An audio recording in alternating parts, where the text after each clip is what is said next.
I thought I'd do a quick comparison between the 2012 300 SRT8.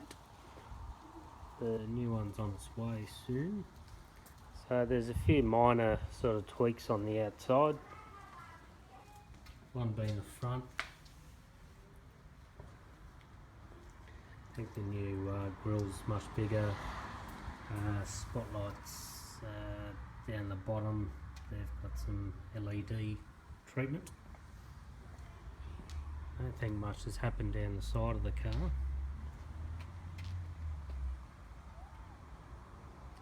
The wheels have changed. Personally, I like these wheels. They're nice and easy to clean, and you can get into the dish as well. So.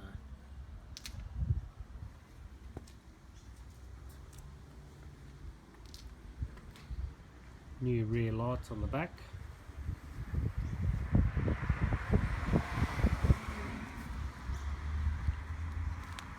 I don't think really much else has changed at the back. New exhaust, and they've lost the 8 on the SRT8. Not sure why, but they did. Few changes on the inside. Main thing being obviously the dash console, fully redesigned, nice big screen in the new one. The steering wheel is also changed.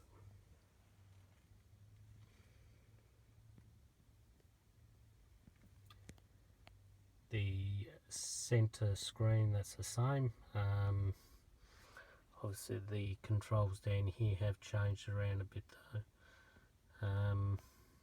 and obviously with the 8-speed box, all this sort of bizzo has changed as well. So you've got the new rotary in the new one. This has been a never-ending problem. This is a second replacement, so it's not great, but we live with it.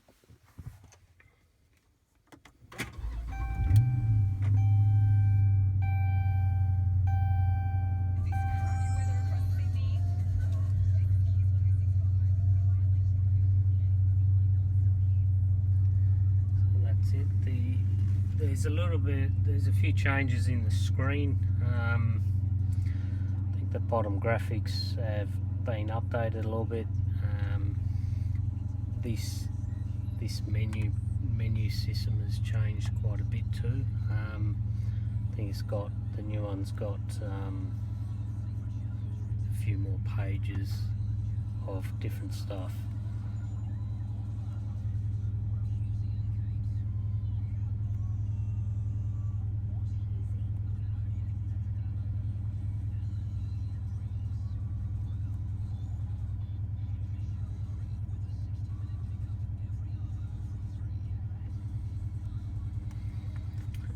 Other than that, this one has a standard dash. Now I did order the new one with the leather upgrade pack, so the door trim and the dash is going to be covered in a nice leather.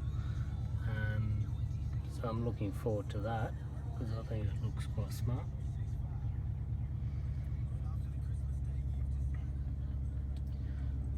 Other than that, I mean, it's fairly similar. I mean, look, the new car drives a lot better, obviously, because the 8-speed transmission's made such a massive difference.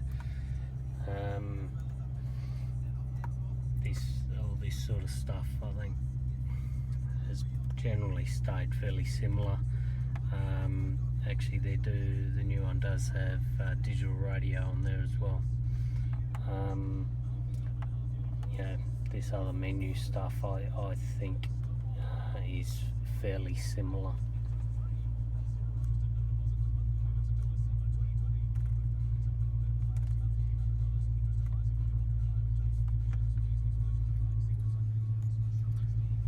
So that's that. So the new SRT8 has just arrived. It's a bit of a wait, but I think think it's been worth it so far.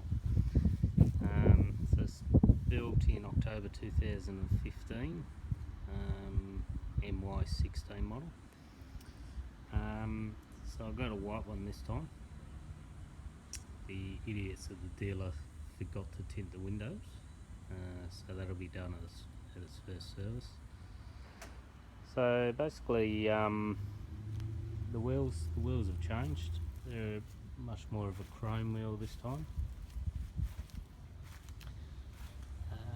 Slight treatments to the side mirrors. I don't really know if you can see the lights. Got some slightly different LED lights in the bottom of the mirrors there.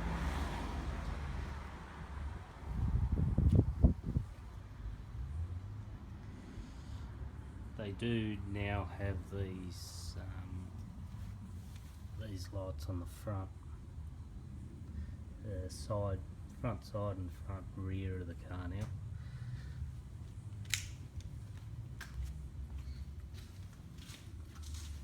So the headlights seem to be the same. It is a much bigger grille, and it's got the SRT badge on it this time, which is a nice little touch. As you can see, still got the spotlights down the bottom there, and a row of LED driving lights. So I think you can alternate from the driving lights in the headlight to those ones down the bottom. They have moved the adaptive cruise control sensor. It used to be in that left corner. Now they've moved it into the centre. Not a massive fan of this massive hunk of plastic for the number plate, so I'm not exactly sure what to do with that at the moment.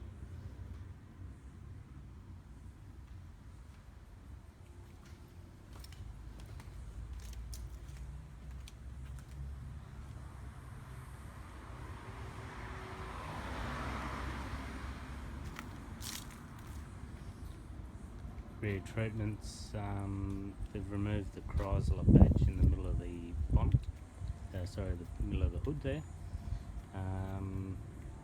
and they've removed the 8 from after the SRT. The rear bumper's slightly more rounded, and obviously the tail lights. So bunch of LEDs in the middle, with the Parkers on. It's got that rim of light around the edge there.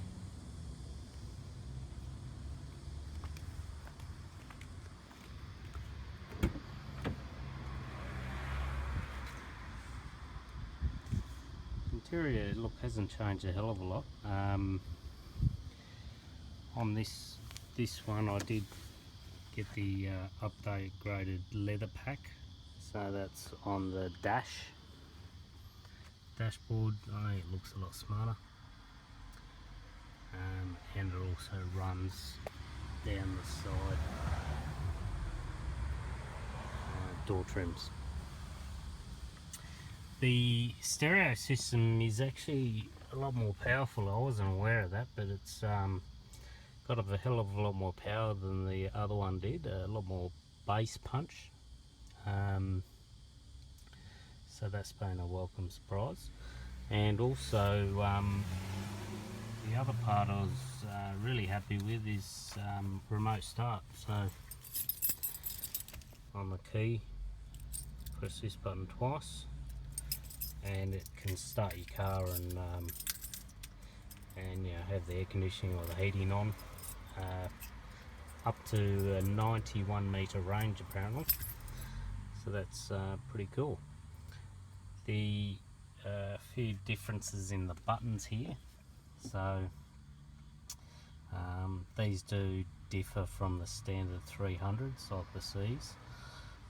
So you've got the SRT button, launch control, and all your other park assist, traction off, and a couple other little changes there. This one here is my favourite. The 8-speed transmission is just been unbelievable.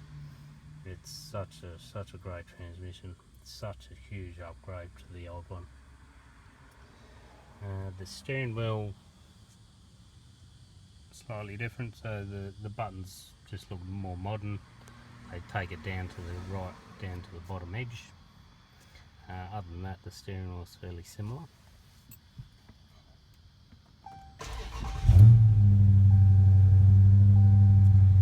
Now the sound on my last one, I actually removed the rear resonators to get a bit of sound out of it. Now this one's got a fantastic note just from the get-go. So the screen here, fully redesigned dash, whole bunch of menu options in here.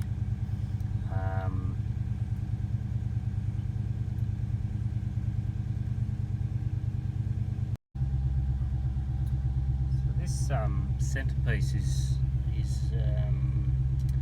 called lane assist, I think. So basically what it does is, if you start wandering out of your lane, I think it's anything above 60 kilometers an hour, it will actually give the steering wheel a bit of a torque, a bit of a nudge to get you back in line. So I gave that a test on its way home yesterday, and that was pretty cool. Uconnect has changed, so basically we've got digital audio now under here. The media part is pretty much similar to the old one, not a lot's changed in this area. Moving on to controls, again no real changes here, just your basic settings, heated cooled seats, heated wheel. You can actually set an option inside the menu where it'll actually automatically turn on the cooled seats and the heated wheel once it hits certain temperature threshold. So if it gets cold enough, those things will automatically turn on for you. Hot enough, same thing. So it's that's pretty cool. These are all your different apps, bunch of different things. I mean, most of these are in the control panel. Performance pages have been redesigned.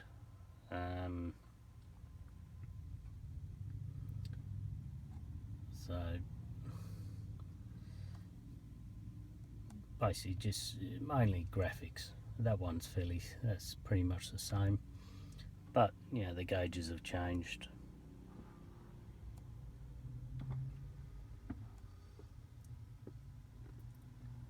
So that's all pretty cool. Now you can actually change what these shortcuts are down the bottom, so you can actually just hold, tap and hold, and move whatever you want down to the bottom here. So I've made a couple of changes, just things I'd like down there. And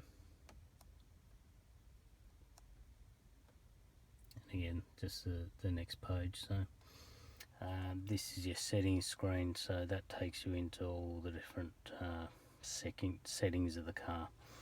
Whole bunch of different things you can turn on and off and all sorts of stuff.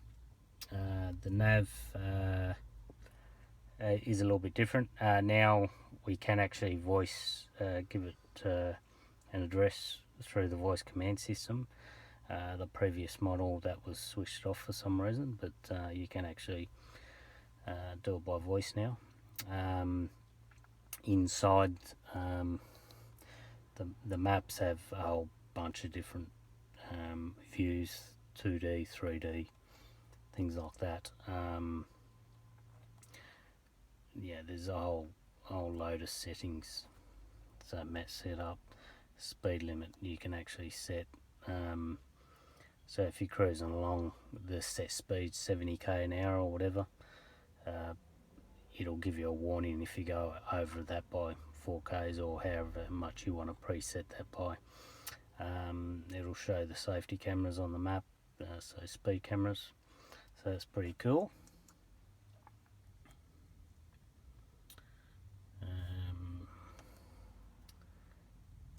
Okay, so that's got to be in run, so we'll do that. So there we go. This has been totally redesigned, so a bunch of different settings in here. So you've got your standard mode, so default, street mode I guess. Custom is where you can actually go in and change to exactly what you want, so you can muck around with that, because you know, obviously you've got sport, which is all sport settings, and again track, which is all track settings. I missed a couple of bits, so I thought I'd just add them in here. So in here under default setup, you can go in and change a couple of those things just for the default, sort of like you can in custom. I think it's really only mainly you can change suspension and steering. Now race options here basically takes you into launch control. So you've got the launch control button just sort of below here. It's a bit darker now, but which takes you to here as well. Now this other button here, that's where you can set your launch RPM. So that's anything from 2000 RPM up to, sorry, actually to 1500 RPM up to 3500 RPM in 250 increments. So that'll take a bit of trial and error, I guess. I'm guessing 2000 is probably going to be about where you'd want it, otherwise you're going to end up in a cloud of smoke. Now you're also over here, you've got your shift light. So I haven't actually used this yet, but and it's in miles per hour for some reason. So you've got shift light on, shift light off, and shift light RPM setup. So in there it takes you in and you can set your RPM where the light comes on. That's it. So a couple other bits and pieces in there. Valet, you can actually pop that on, and basically what that does is you go in, you put a password in, and it basically restricts the car down to the lowest power it's got. I'm not sure what that figure is, and it also puts everything into street mode, and you can't turn things off. You can't turn traction control off, you can't use launch control, and you sort of can't really do much of anything. So that's if you're a bit worried about using a valet. Not so much for us in Australia, but I guess our friends overseas who do use them, it's probably a good idea, especially for a car like this. I've seen some videos on YouTube, so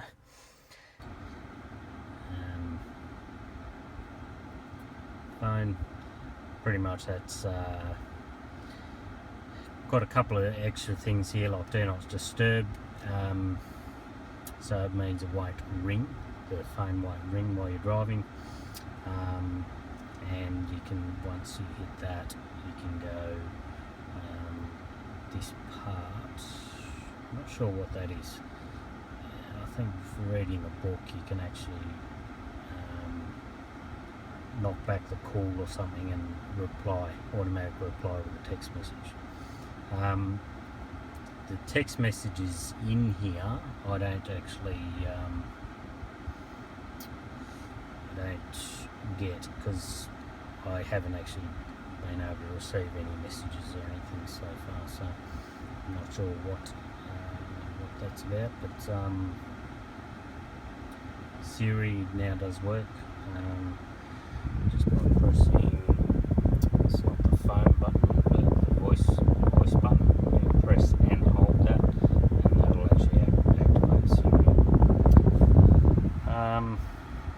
Other than that, if you have any questions, leave them below. Thanks for watching.